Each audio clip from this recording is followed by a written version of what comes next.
I think the big thing was in the organic search side of things, we got our start being parts of groups that deconstructed the Google algorithm. So what that means is we kind of quantified everything.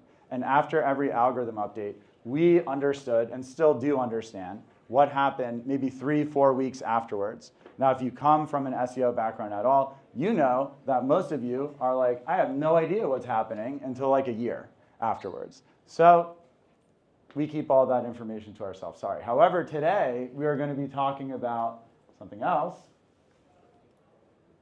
We might not be talking about something else.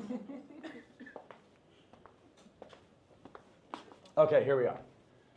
I'll figure out how to get the slides to change. I think I might have to point at the laptop.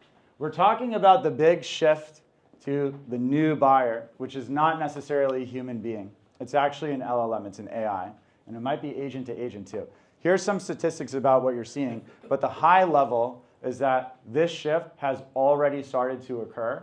The question in the future is simply about how much reliance people will have, how quickly in the purchasing process someone will go to an LLM, how much they'll believe no matter what's said because of the history that's been brought up. And the big number that everybody should be worried about in here, no one has a plan.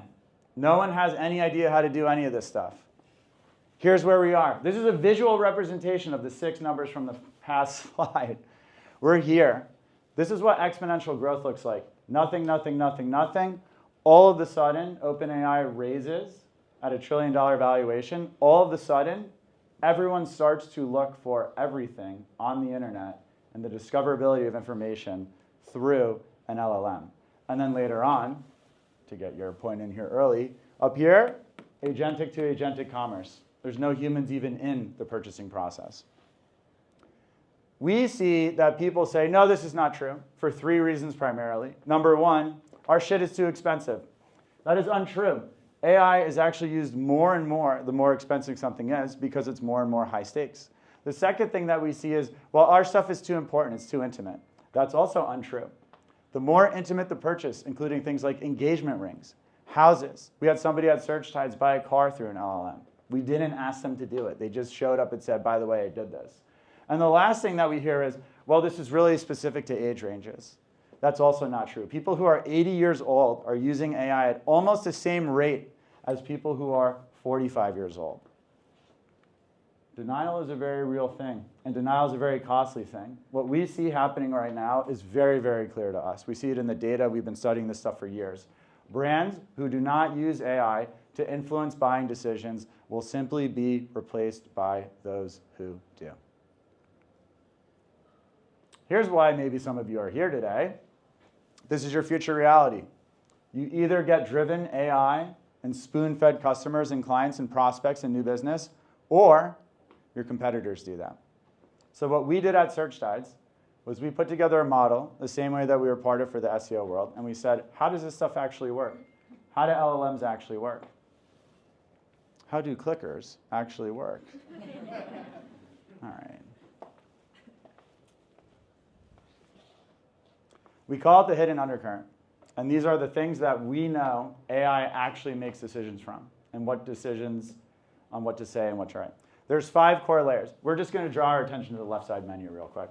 So the first layer is identity. That's who you are and how you talk about yourself, and the types of customers that you serve, and the types of people who you don't serve. The language layer is the second layer. That's what the rest of the world is saying about you. Those are conversations that are happening on properties that you do not own. The third layer is the distribution layer. Even though an AI and LLM goes and crawls the entire universe in websites, there's still disproportionate places that get more credit. Everyone famously talks about Reddit here. Go on to Reddit. Do shit on Reddit, whatever. That's an example of distribution. The data layer. This is very simple. This is not a human being reading your stuff. It doesn't care how pretty your design is. It's a robot, it's an AI, and so have you structured things in a way that is digestible by that. And the integrity layer.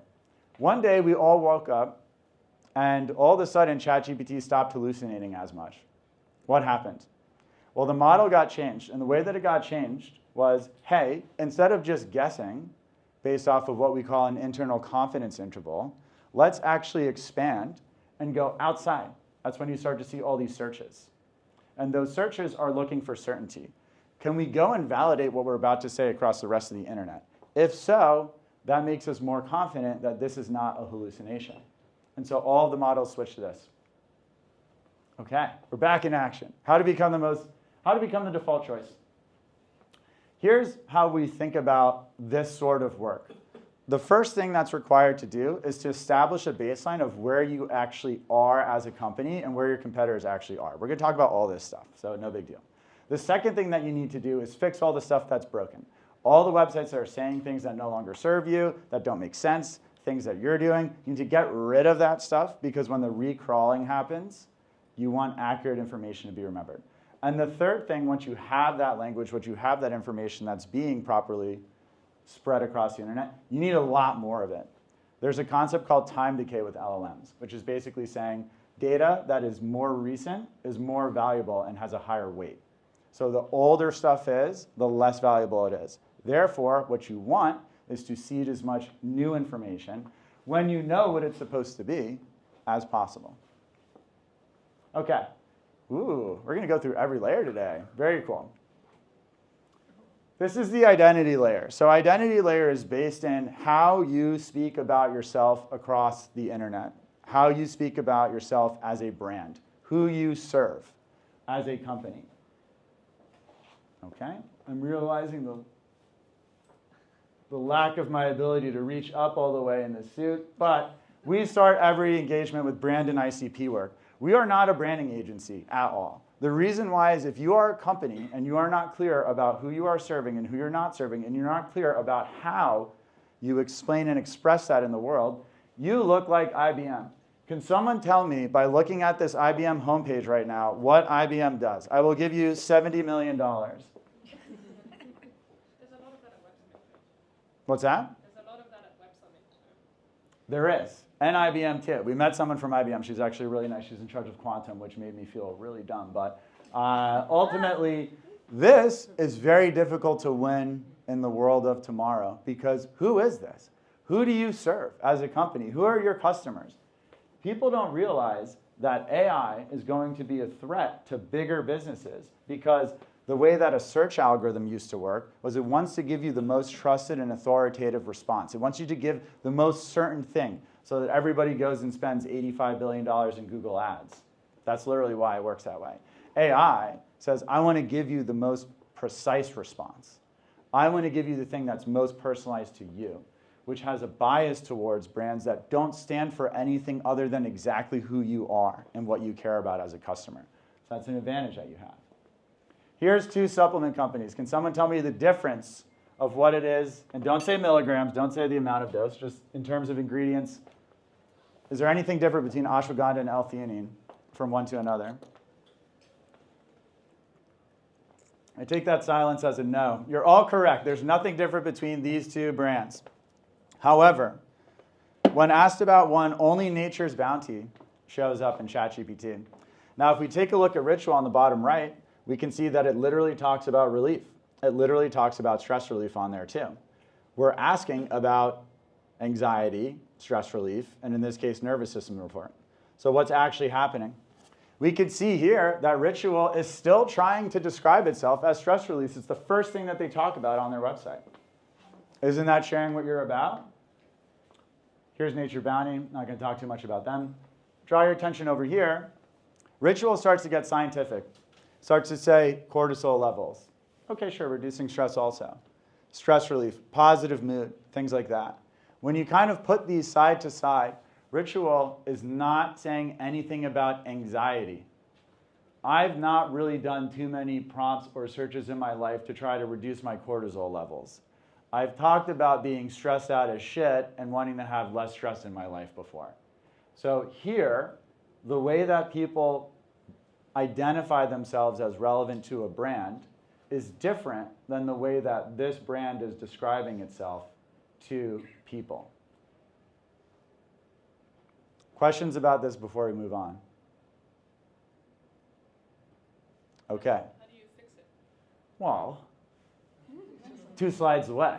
All right. Good question. Okay. We know who the MVP of participation is today. I'm not going to go through all of these.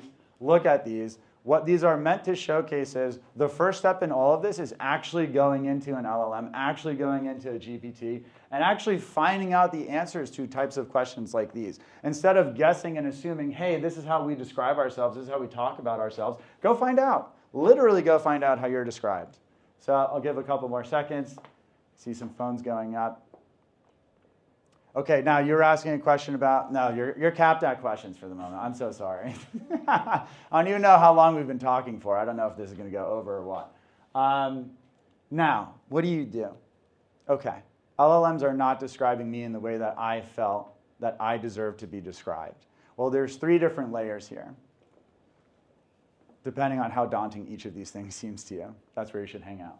So over here, the About Us page specifically has a disproportionate amount of weight in terms of how a company describes themselves.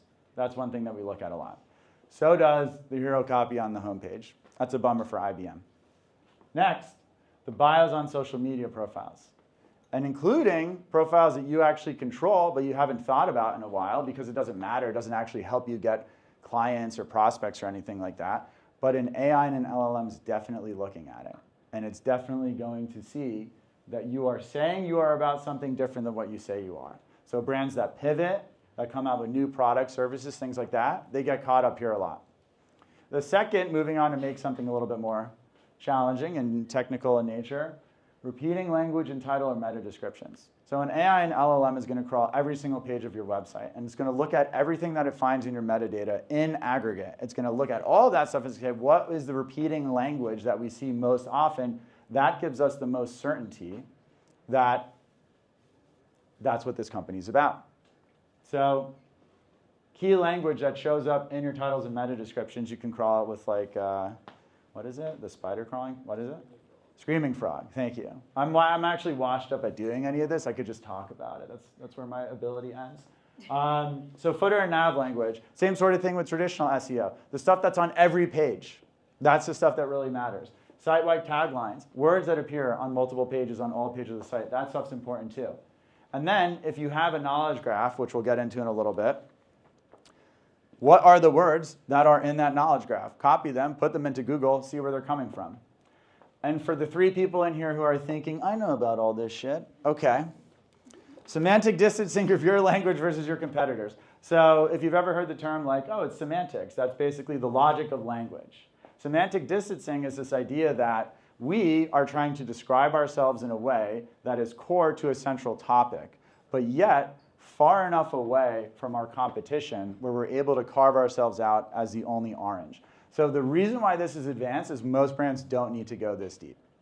If you're in a really competitive industry, if you have a lot of other players in the space, you might need to do this. Workflow automation platform. That might be a term that a lot of players in a given space use to describe themselves. Now, if you were describing yourself as an AI automation SaaS, you'd be technically correct, but it would be too broad. That's like me being a barbershop and say that I'm in the men's health business. Like technically it's true, but that's not really accurate and precise. So if you're doing your analysis and you see lots of stuff like this, how do you rewrite the same thing differently? AI that learns my workflow. And this is why competitive analysis is important, because you see what the rest of the world is doing, and then you turn yourself into the only orange in a bucket of apples. How's time? 15. All right. I have no idea how long this is going to be, by the way, so we'll see what happens next. I'm excited as you all are. Okay, this is the language layer. So as a reminder, this is all of the conversations that are happening across the internet in areas that you do not control. This is going to be stuff like review websites. This is going to be stuff like aggregators. This is going to be stuff like Glassdoor. This is going to be stuff like affiliates, any partnerships, any press that you've ever had. All of that language, especially on sites that you don't control, all of that's in the language layer. So how do you assess the elements in the language layer? Again, I'm not going to read them all. You ask. You literally ask. But these are the framing of the types of questions. I think we probably asked 50 of these, but these are some good ones that'll get you in a good spot.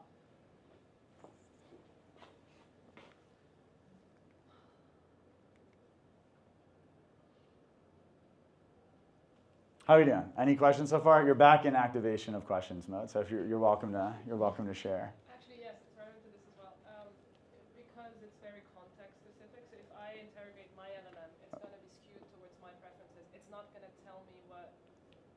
sees, right? So how do I account for that? Yes, well, the first thing I'd say is don't make it feel like it's an interrogation. They never like that. The second thing that I would say is you can actually have instructions to reset. So you could say, ignore all of the conversations I've ever had with you. Ignore any information that you know about me. Pretend this is the first time that you're ever speaking with me. From that lens, what do people say about this brand online?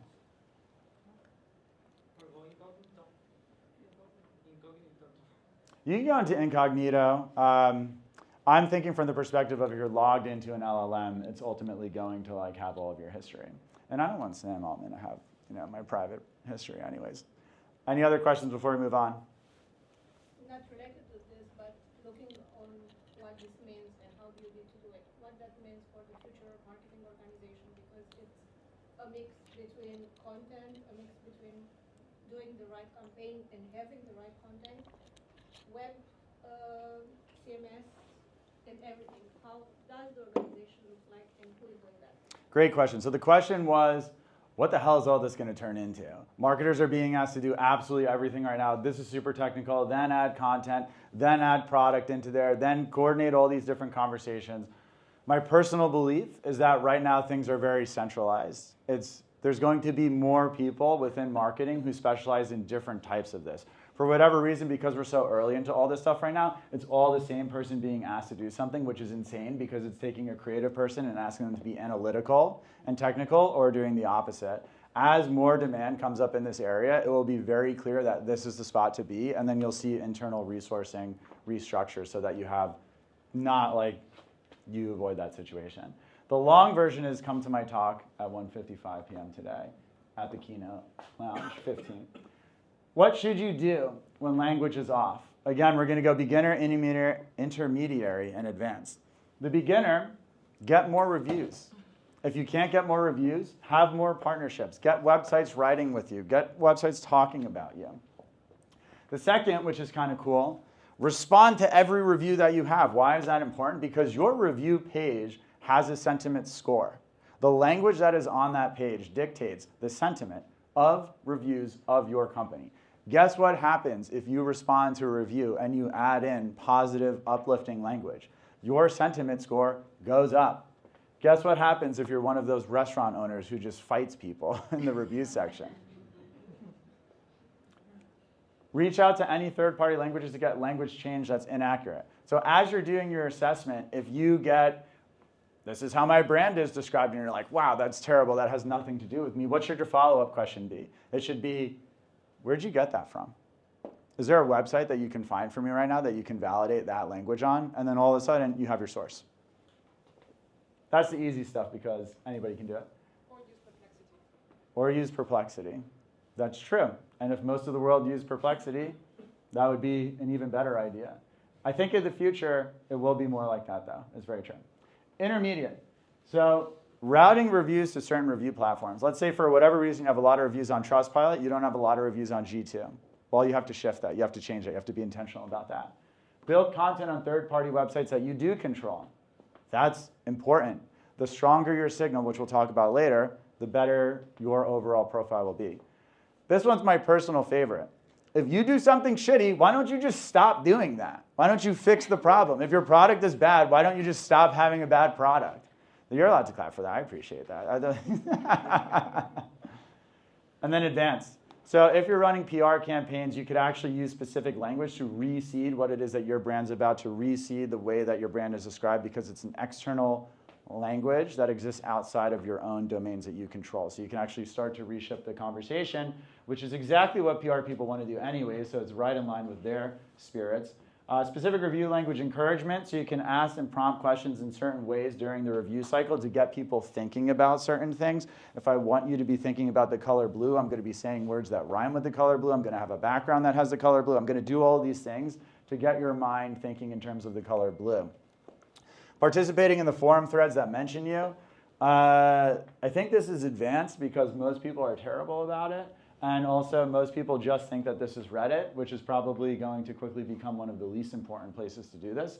And then the last one is link building across high authority domains. That's always going in advance because that's very hard to do, and we spent lots of years figuring out how to do that.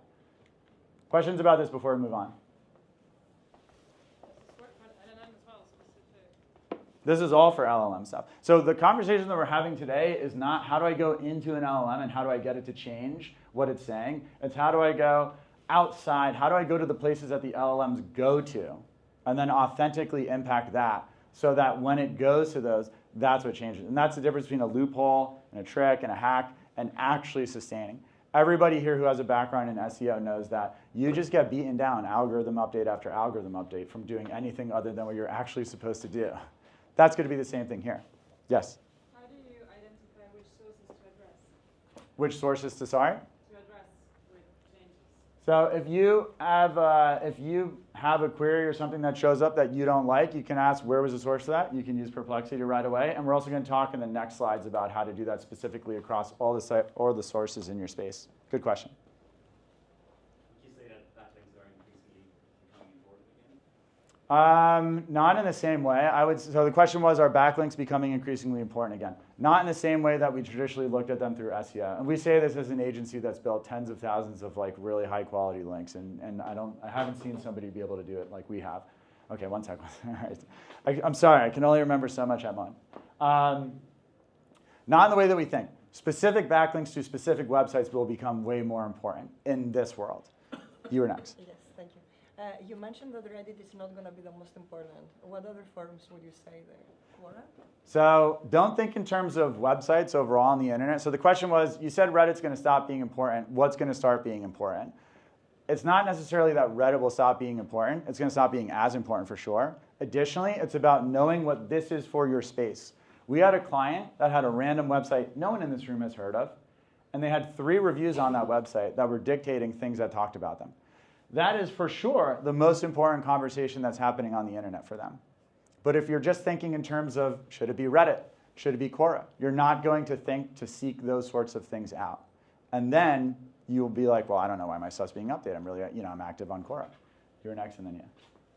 So there are new tech companies coming up claiming things like GEO, like they can basically help brands optimize how often they appear in these chatbots, as well as not just how often they appear, but track how often they appear when like users interact with the chatbots. To me, that just seems like it's just SEO, but they're making it as though it's this kind of new thing. But to me, it just seems like it's just basic SEO. It doesn't make sense. So what do you think about? And they've these raised a products? lot of money. There's one Evertune claiming that they're themselves like sending like 1 million prompts to ChatGPT per month to try to like train it to then mention their brands. Like, do you think these solutions actually work? Or? Good questions. So the question was, first of all, what is any of this stuff? And I don't actually know the answer to that. Some people call it GEO, AEO, AIO, AI search, SEO for AI, whatever. What we are talking about today is very much to not influence the models in terms of, hey, let's send a bunch of prompts to them to increase the perception of the importance, or hey, let's go get 30 friends and thumbs up a bunch of responses so our stuff shows up. It's LLMs are going to dictate decision making in the future of business and in the world. Period, end of story. It's very, very clear. So that's part one. Part two is, how do they determine what it is that they're going to say? Part three is, this is how they determine it. So our philosophy on the way to increase your presence on these sorts of LLMs is not to figure out the tricks to do in the meantime, which is a game of chicken until it just gets, or whack-a-mole, I guess.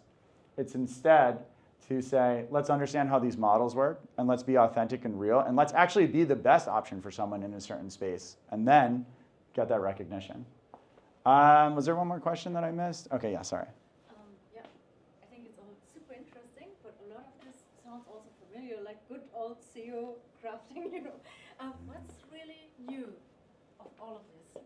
Yeah, it's a good question. I mean, a lot sounds familiar. The first part about identity is like brand marketing. The second part that we're talking about with language could be reputation management. I think the difference is understanding why you're doing it and understanding how the models are different. Search engines want to give you the most authoritative answer. LLMs want to give you the most precise answer. So if I search on, I'm not going to do it. You know what I was going to say.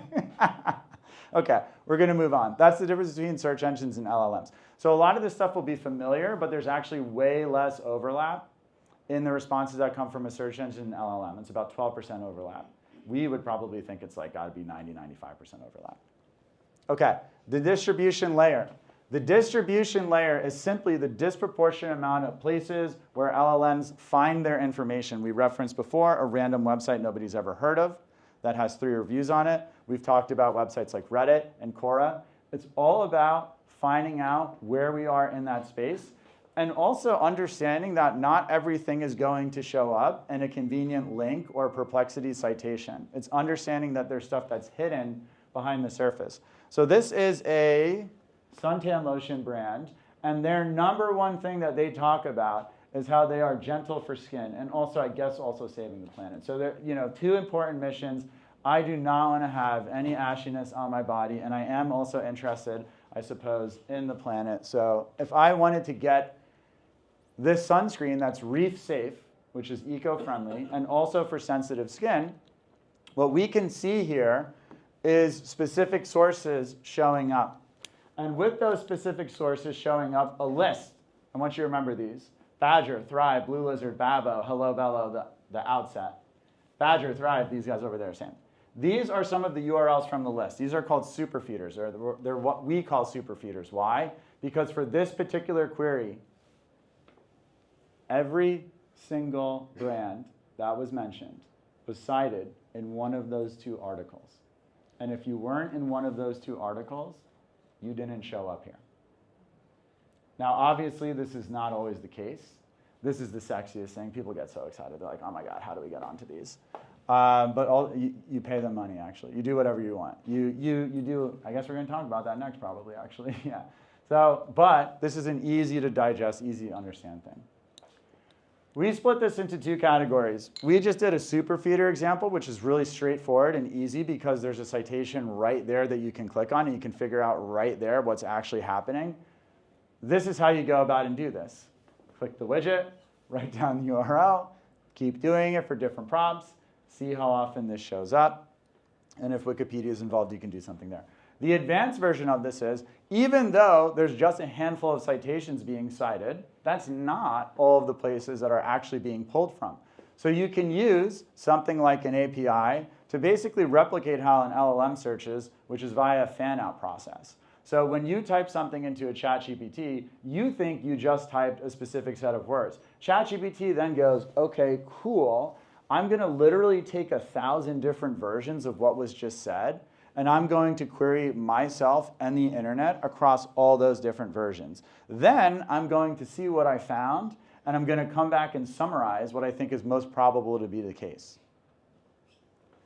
If you want to replicate that model, that's how you do it. You go and use an API and you do this too. And what you will get is you'll get a list of all of the different sources. You can also do this through the search components of ChatGPT or whatever it is, where you have like search mode. Bless you.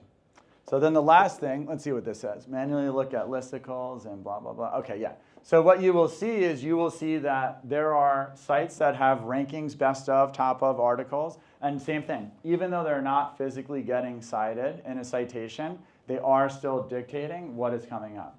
Yes? One maybe stupid question. How do I find the very most important prompts? The most important prompts? That's a way more complicated question than you actually think. We'll get to that. We'll get to that. That's a good question. Are there any out-of-the-box tools that you could recommend? I know Profound, for instance, used to do a lot of this. What's your experience with it? We've tried every single tracking tool that you can imagine. We actually think Profound's number one. We have a pretty deep partnership with them because we thought they were the best. So we have a partnership with them where our clients get a very fancy enterprise version for free. But that's because we think they're the best. Good question. How frequently do you need to do this? It depends. It depends on how manic your marketing person is, to be honest. This stuff is going to vary a lot day by day anyways and week by week anyways. So looking one day versus another is like, you're just going to give yourself a headache. We look at it most days, but we don't recommend others do that. I think you could look at this every week. If you're looking at like your visibility and your share of voice, I think you're like wasting your time. I think it's better to be spent on doing the actual activities that will improve those things, and then seeing where you stand a handful of times a month. So when you run the same query twice, you don't get the same result, right? So same thing applies here. Yeah, there's a lot of so the point was also you don't always get the same result. There's a lot of variability in this stuff because it should be hyper personalized, so that's why. Shout out to Debbie for the moving check marks. Thanks for that. Okay, so we're going to have common fixes, beginner method. Yeah, okay. So if you're in the super feeder game, your job is to literally get onto those sites no matter what, no matter how, no matter what type of relationships you have to forge, no matter what time, no matter the amount of time it takes you.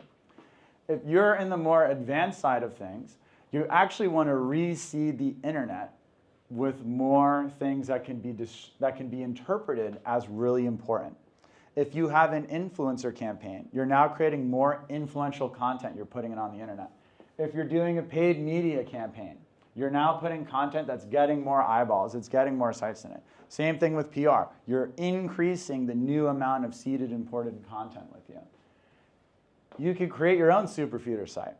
Not going to go into more detail about that, just know that you can do that too. Okay, data layer.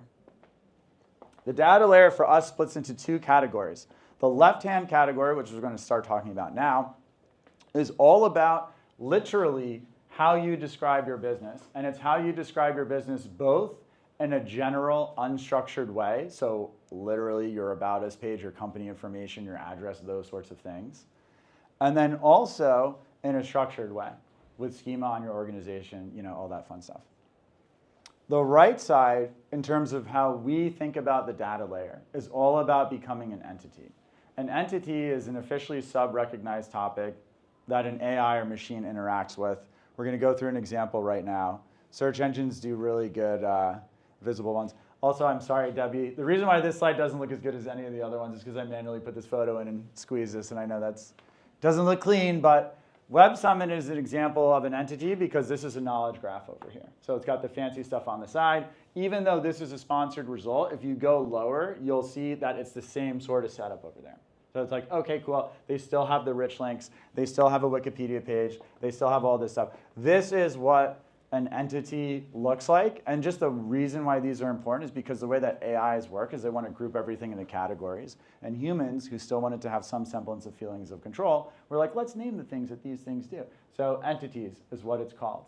This is really what it comes down to. You need to have enough information cited about you on the internet to be officially recognized as an entity. And we're going to talk about how to do that right now. So this is how you seed for an identity. I'm going to leave this up here for a second. I'm going to go through it. We might have to hold questions till the end because I have no idea how many more slides there are here. But core authorities. So these are properties that could be easy or difficult for you to get onto, but they're important for you to get onto. So this is like, where do you represent yourself across the internet? By the way, if anything is confusing for you in this, just go to ChatGPT afterwards and be like, I'm trying to establish myself as an entity. Here's a screenshot of this wacky shit this guy was saying. Does any of this make sense? And then you'll be able to figure out exactly what it is that you need to do. Knowledge graph hubs. So especially if you're a local business. Google My Business, Bing Places, Apple Map, Nap. Does anybody know Nap? No, exactly. Okay. Sorry, I've been doing this for a while. It's been a decade since I've seen Nap, but fair enough. Industry directories. So if you're software, you're going to want to be on Clutch, you're going to be on G2, Product Hunt, all that sort of stuff. Every place that exists that your competitors have an officially recognized place, it's critical for you to also be there. And lastly, social graphs. LinkedIn, X, Instagram, YouTube, all that stuff, TikTok. What most people do is they just have their profiles up there. If you really want to get recognized as an entity, you have to build them out. You have to have like 40, 50 posts. We're looking for consistency because we're looking, remember, we have that big time decay. So the more recent stuff that we have, the better. That's really what we're looking for here. How to assess that? We kind of talked about it, to be honest. How to assess that? Figure out all the types of websites that you're supposed to be on, and then assess whether you're on them or not. That's kind of, go to schema.org and actually see if your schema is set up properly. By the way, after you do the entity thing, then follow up with ChatGPT and say, hey, can you also make schema for me now that you know everything about me? And it will. Entity stuff a little bit more advanced.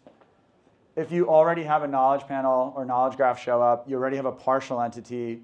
Again, this is a little bit more advanced. Partial is you might not be able to see it live, but it's visible in the API. Or partial is maybe it's incomplete. It doesn't have the full richness that a lot of other ones do. You're close. You want to clean up any sort of conflicting information. That could be a reason why it's not coming up, or you just need a little bit more information. Here are the most common fixes. I feel like we also talked about this just now, too. OK, so schema checks. Make sure that everything is correct and structured properly. And this is the easiest one for everyone to do. Just make sure your company information on your website is accurate. That's it. The entity stuff a little bit more confusing, a little bit more challenging to do. We talked about if you're going to try to build out social media to have entity recognition, you actually have to have meaningful, consistent content on it. And we also talked about you really want to have that list of all of those types of websites that exist in your space that you might almost call like business properties that you can be a participant in also. Next, the integrity layer. So we talked about how one day hallucinations stopped happening to the same amount that they used to. And the reason why is because this right here. AI is now going to the internet to increase its confidence interval. So that means we've talked a lot about things in terms of binary. Do you have these, yes or no? Do you have these things, yes or no? Are you on here, yes or no? What's the language like, yes or no? Are people talking about you positively, yes or no? Integrity is all about increasing that confidence interval, which means it's all about increasing the volume of those things, because you're trying to create more certainty. Here's how we assess it. Monitor sentiment across your review platforms. Again, we know that positive versus negative sentiment's a language layer. We know that the volume of the reviews is an identity layer. There's authoritative websites, people, properties in your space. Do you ever get mentioned on them? If you do, how recently have you gotten mentioned on them? Especially the last 90 days. That's a big number for us. Does your brand have frequent press releases? So we talked at the beginning, we have to figure out who we are, what we're going to talk about. We have to make sure that the rest of the internet doesn't have wrong stuff about who we are and who we're going to talk about. And now we need to get more stuff about us that's accurate out there. Press releases are a pretty easy, straightforward way to do that. Obviously, stuff like PR is better, but it's just going to be a little bit more cost prohibitive for some folks. At least once a month, we like. OK, common fixes for the integrity layer. Same thing here. This is critical. We were talking about difference between search engines and LLMs before. AI is more focused on what people are saying than the credibility of who is saying it. That's a big difference. Over here on the right, look up the company in question on Google. Do you own the first page with all your properties? That's a good sign that you have lots of good information about you and there's clarity there. If you don't, that's a problem. Bottom right, a search for brand plus review 2025. People do not understand that this happens in almost every single prompt about a brand through an LLM. This is already happening. So you obviously want to have ownership of what that looks like for you. And high DR link building, the link building homie in the back. High DR stuff is still good. OK, these are my takeaways, phrased as your takeaways, I would say. I hopefully filled these out, too. OK, what we know. OK, no, these are important takeaways. These are takeaways on how you talk about this stuff to other people. You're in here because you already understand that this is happening. This is how you communicate to the rest of the world that this is happening. And this is the most important thing that people do not realize why there's such urgency to this now. Because, let me see what it says. Everybody thinks that data is the competitive advantage of these models. But what actually is the competitive advantage is the user engagement metrics that they have. When somebody does prompting on Perplexity or ChatGPT or whatever it is, they get positively reinforced. If a brand gets recommended, that then kind of ends their search. So OpenAI is in here aggregating all of this and keeping track of all of it. And what's going to happen is the more competition that comes in, the more challenging it is to be there, the more hesitant a company is, just like Google, to take somebody away from being the recommended brand. Because, it's not on this slide, what people say and what people do is very, very important in the world of AI. And this is important too if you're selling this to clients or stuff like that, or if we're selling this to you, we're going to say this to you too. You cannot advertise your way in. This AI is the great equalizer in the sense that if you have $10 million to throw down on a Google Ads campaign, cool. If you have $10 million to throw into a PR campaign, cool, do it. If you have $10 million to throw into events at Web Summit, cool, you can do it. You cannot pay OpenAI, and I bet you will never be able to pay OpenAI or any of those sorts of companies to get in. You cannot advertise your way in. What we've talked about today is the way that you can get your way in. So these are the summary points that I would say. The shift's already here. It's not coming, it's already here. We're just talking about reliance. Start with your brand and get really certain on it. Get really clear on it. Clean up the internet with stuff that doesn't serve you and doesn't accurately describe who you are. Bring in new positive sentiment and get your citations up. Then just keep doing it. Literally just keep doing it over and over again. This is a game of doing it over and over and over and over again. That's how it works. Alrighty, we are basically at time. I can't believe that worked out the way that it did, but this is me. This is a face of me. This is what I look like when I'm in France with short hair around lavender fields. If you want to connect with me, this is the way to do it. If you want to email me, I cannot be responsible for how long it takes me to respond to your email, but you can give it a shot. We have 2 minutes left. I would normally say, hey, I'm going to go outside and answer any questions that anyone has until no one has any more questions. I cannot do that today. I don't know if you heard, I'm speaking at the marketing stage at 1:55 today. I'm doing a keynote presentation. However, we have our CEO, Drew Schweppe, over there. Drew, give a little wave, give a little stand up. Drew did just he did volunteer to answer any questions for as long as anybody has them. So if you have anything that you want to know, and if you have any burning desires, and I'm going to give preference to people who haven't asked questions, in the next 3 minutes, they could kick us out. Okay, 1, 2, 3. We're going to go in order. Please. Okay. So I'm working on Geo for my company. I go to Geo, and we did all this, what you explained.